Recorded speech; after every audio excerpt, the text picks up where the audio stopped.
کو صفات سے قبول کروانا، یہ 4 چیزیں کام کرنے والوں میں ہونی چاہیے.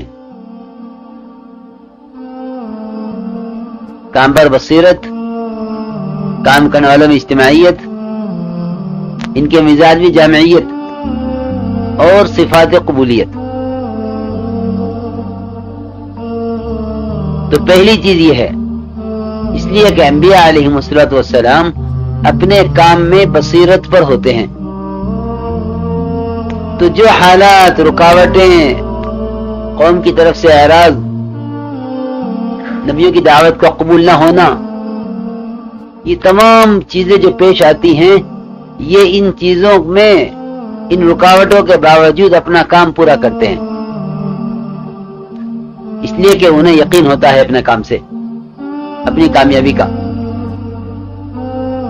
اس لیے میرے محترم دوستو بزرگوں، اس کام پر استقامت کا راز یہ ہے کہ ہم اس کام کو اپنی ذات کے لیے کریں،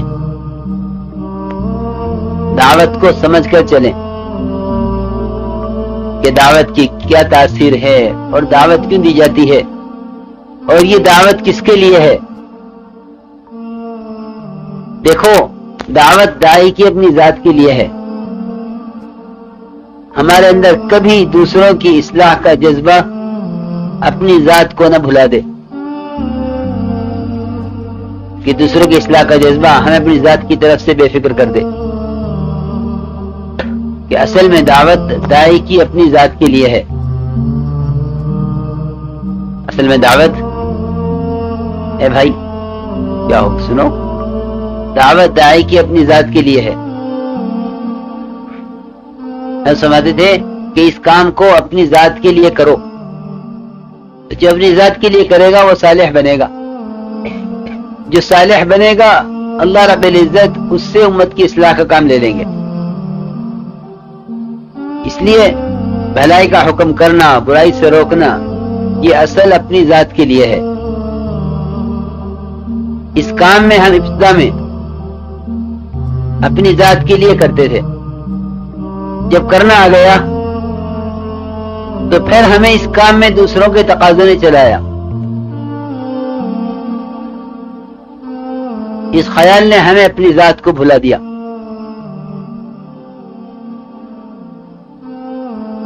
کہ ہماری نقل و حرکت، ہماری محنت، یہ تو ہماری اپنی ذات کے لیے ہے. دوسری بات یہ ہے کہ ہمارے دلوں میں اس کا یقین ہو کہ یہ کام تربیت اور تزکیہ کے لیے کافی ہے. اگر خدا نہ کرے یہ یقین نہ پیدا ہوا اندر، تو پھر ہمارا تعلق اس کام سے اصلاحی نہیں رہے گا. گویا ایک محنت، ایک نقل و حرکت اور جو دعوت ہے روح، اس عملی ڈھانچے کی، مولانا اصف فرماتے تھے کہ یہ تو عملی ڈھانچہ ہے، اس کی روح دعوت ہے، اس کی روح دعوت ہے، سارا ڈھانچہ ہے دعوت، یعنی محنت کا بھی، عبادات کا بھی، یہ پورا ڈھانچہ ہے. اس میں جو روح پڑے گی وہ دعوت سے پڑے گی، اس میں جو روح پڑے گی وہ دعوت سے، دعوت اس کی روح ہے. ورنہ محنت کہ محنت ایک جسم ہے، اس جسم کی ساری افادیت، اس کی نقل و حرکت، اس کی ساری منفعت اس کی روح کے ساتھ ہے. اس لیے ہمیں اس پر یقین ہونا چاہیے. قرآن نے قسم کھا کر یہ کہا ہے کہ انسانیت خسارے سے نکل نہیں سکتی دعوت کے بغیر. یہ قرآن نے قسم کھا کر کہا ہے کہ انسانیت خسارے سے نہیں نکل سکتی دعوت کے بغیر. خسارے سے وہ لوگ بچیں گے اور نجات وہ پاویں گے جن میں 4 باتیں پیدا ہو جائیں: ایمان، اعمال صالحہ، دوسروں کو ایمان اعمال صالحہ پر آمادہ کرنا.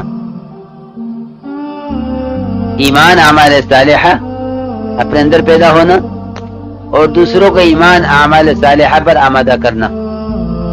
تواصی بالحق، تواصی بالصبر، دوسروں کو بھلائی کا حکم کرنا یا برائی سے روکنا یا ایمان اور عمل کی دعوت دینا، یہ بھی ایمان اعمال صالحہ کی طرح نجات کے لیے شرط ہیں۔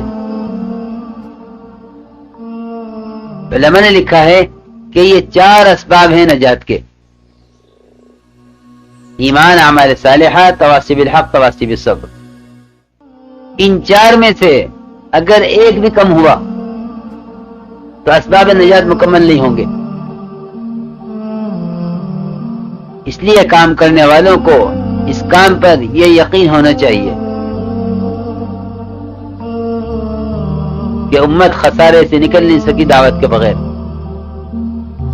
دوسری بات یہ ہے کہ تمام نبیوں کے زمانوں میں یہ بات نظر آئی ہے کہ جب نبی گئے دعوت گئی، دین گیا، نبی آئے دعوت آئی، دین آیا۔ گویا ہر زمانے میں دین دعوت پر موقوف رہا، ہر زمانے میں دین دعوت پر موقوف رہا۔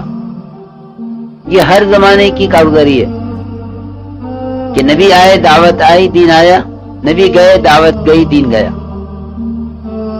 آج بھی یہی بات ہے کہ پوری دنیا میں جتنی ردت ہے اور جتنی بدعت ہے اور جتنے منکرات ہیں اور جتنی غفلت ہے کہ امت کے اس سے نکلنے کا اور اس سے بچنے کا کوئی راستہ نظر نہیں آتا سوائے دعوت کے۔ میرے محترم دوستو بزرگوں، یہ بات ہم اس لیے عرض کر رہے ہیں کہ اب طریقہ کار غالب آ رہا ہے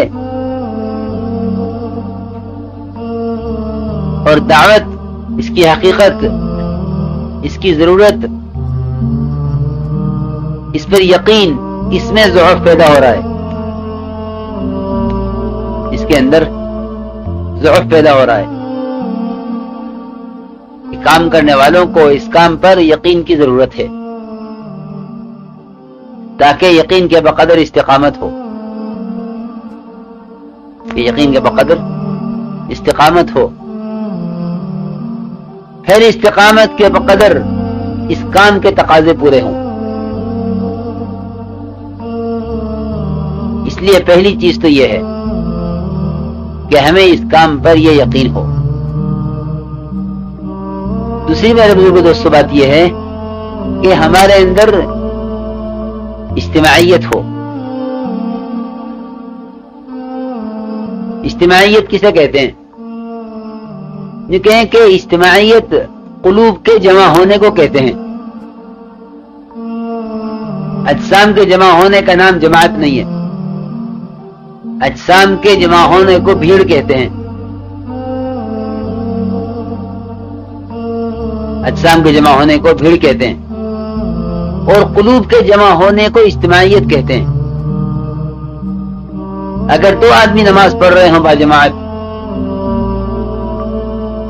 تو کہا جائے گا کہ جماعت ہے، جماعت ہو رہی ہے۔ ایک امیر ہو، اس کے ساتھ جماعت ہو تو یہ جماعت کہلاوے گی، کیونکہ یہ اطاعت پر ہے، مقتدی امام کی اطاعت پر ہے،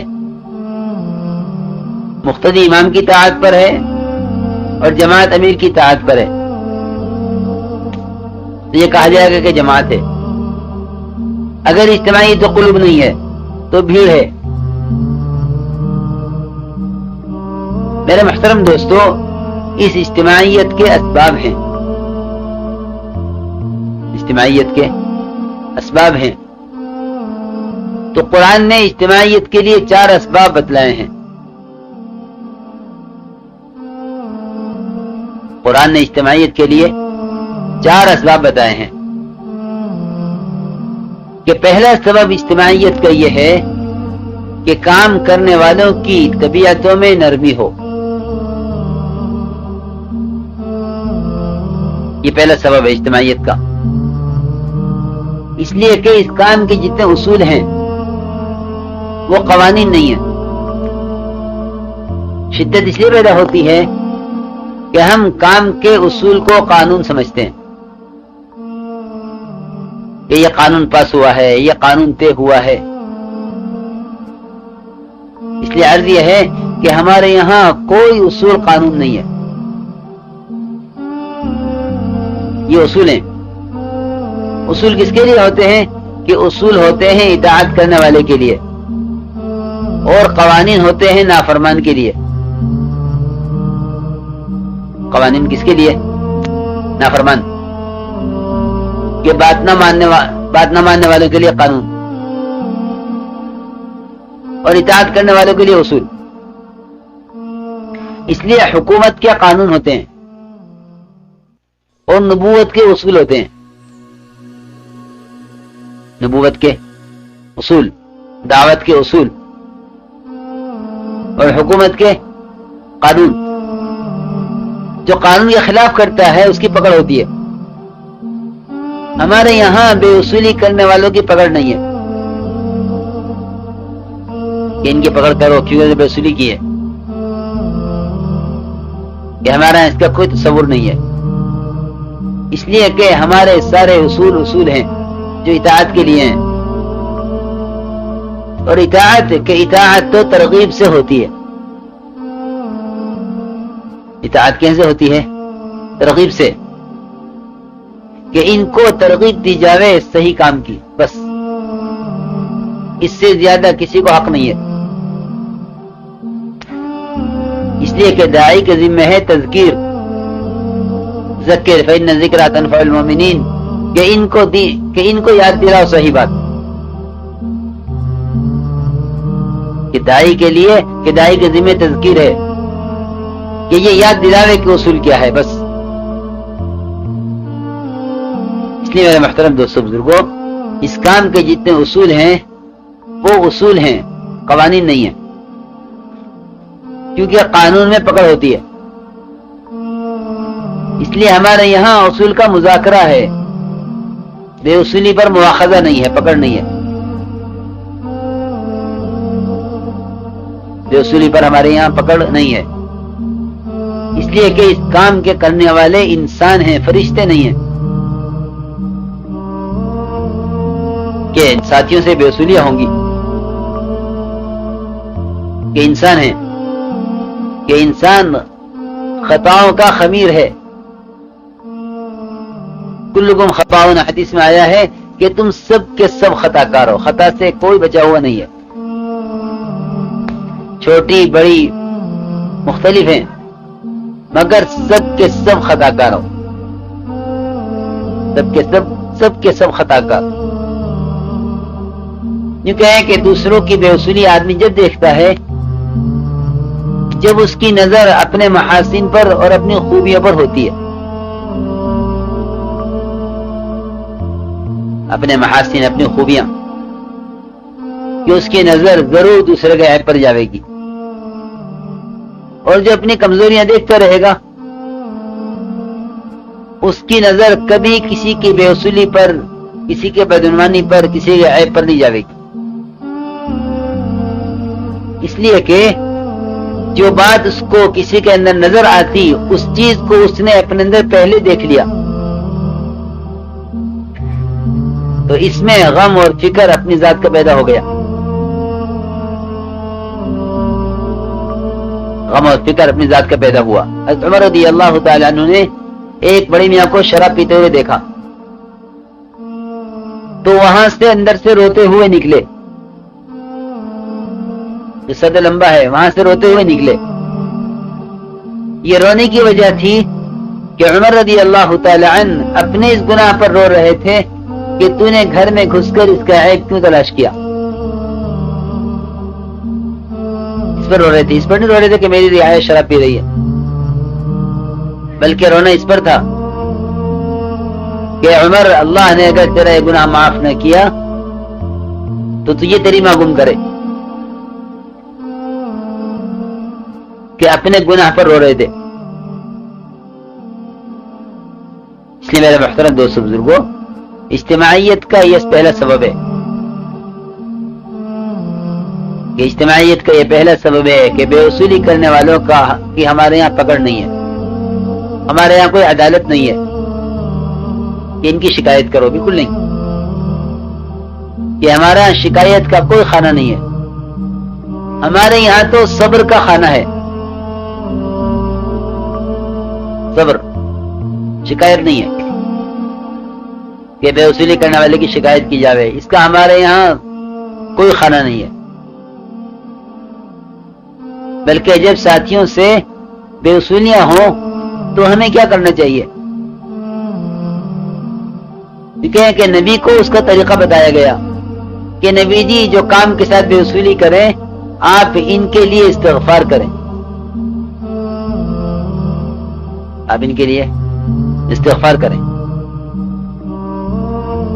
اس لیے کہ استغفار یہ تو خود تربیت کا ذریعہ ہے،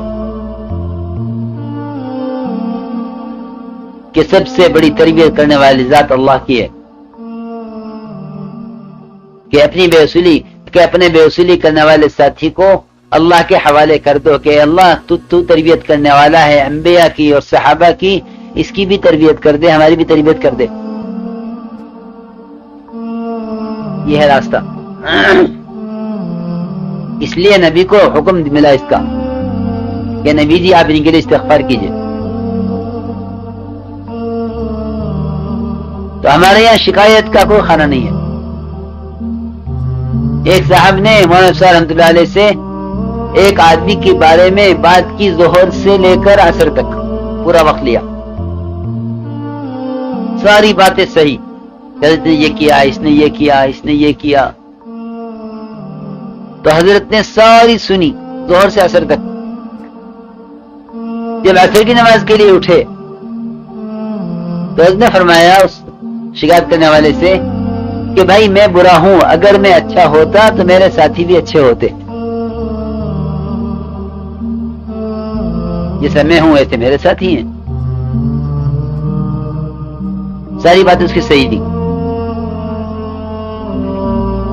ساری باتیں صحیح، فرمایا کہ میں برا ہوں، میں اچھا ہوتا تو میرے ساتھی بھی اچھے ہوتے، یہ بات فرمائی۔ تو شکایت کرنے والے نے آئندہ شکایت کی توبہ کر لی کہ یہاں شکایت کرنے کی گنجائش نہیں ہے۔ اس لیے کہ میرے محترم دوستو، ایک حدیث میں آتا ہے حضور اکرم صلی اللہ علیہ وسلم نے فرمایا کہ میرے پاس کوئی میرے کسی ساتھی کی شکایت نہ لے کر آوے، میں یہ چاہتا ہوں کہ جب میں تمہارے سامنے نکلوں تو میرا سینہ تم سب کی طرف سے صاف ہو، اس لیے کہ ساتھیوں سے کام لینے کے لیے ساتھیوں پر اعتماد بھی ضروری ہے۔ شکایتیں اعتماد ختم کر دیتی ہیں، شکایتیں اعتماد ختم کر دیتی ہیں، پھر جب اعتماد اٹھ جائے گا تو پھر یہ ساتھی ضائع ہو جائے گا، اس لیے کہ کام تو اعتماد سے لیا جائے گا، کام لیا جائے گا اعتماد سے، کہ جن پر اعتماد ہوگا ان سے کام لیا جائے گا، کہ جب اعتماد نہیں ہوگا تو اعتماد کے بغیر تو دکان کے ملازم سے کام نہیں لے سکتے۔ اتنا بڑا دین کا کام جس کو اللہ نے امانت کہا ہے کہ دین امانت ہے، دین کی محنت امانت ہے، یہ کام بغیر اعتماد کی کیسے ہو سکتا ہے؟ اس لیے میرے محترم دوستو بزرگوں، ہمارے یہاں شکایت کا کوئی خانہ نہیں ہے، بلکہ حکم ہے کہ نبی جی جو اذیت یہ آپ کو دیں تو آپ اس پر صبر کیجئے اور درگزر کیجئے، اور جو بے وصولی یہ کام کے ساتھ کریں آپ ان کے لیے استغفار کیجئے۔ اجتماعیت کے یہ دو اسباب ہیں کہ ایک طبیعت کے اندر نرمی کا ہونا، طبیعتوں کا نرم ہونا، اور دوسری بات یہ ہے کہ طبیعتوں کے اندر درگزر کرنا ہو کہ ان کو معاف کر دو۔ حضرت صلی اللہ علیہ وسلم کے وہ واقعات پڑھا کرو جس میں آپ صلی اللہ علیہ وسلم نے یعنی سخت اذیت کے باوجود اس کے بدلے میں احسان کیا اور درگزر کر دیا۔ اس لیے بار بار عرض کرتے ہیں کہ حیات الصحابہ پڑھنی چاہیے تاکہ ہمارا مزاج اس کام کی کرنے کے ساتھ داعیانہ بنے۔